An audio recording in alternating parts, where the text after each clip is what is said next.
The first thing a student would do is to go to their Google Play icon, the Play Store, and click one time. Open up the Google Play Store. And inside the Google Play Store, they will see Microsoft Translator. Click. And then they will see the word install. Go ahead and click on the word install.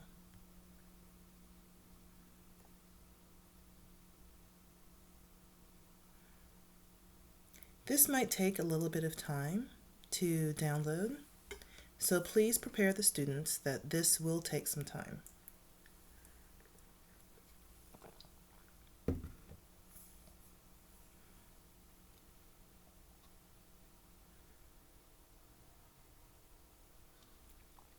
Once the installation is done, then the student would click on Open.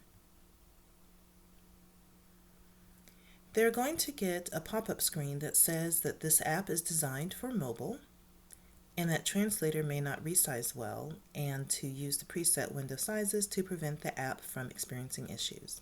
So I will show you how to change the size so that students will not experience too many issues. And then they'll click Got It. The next thing that they will do is click Agree. Now they're ready to use the Microsoft Translate.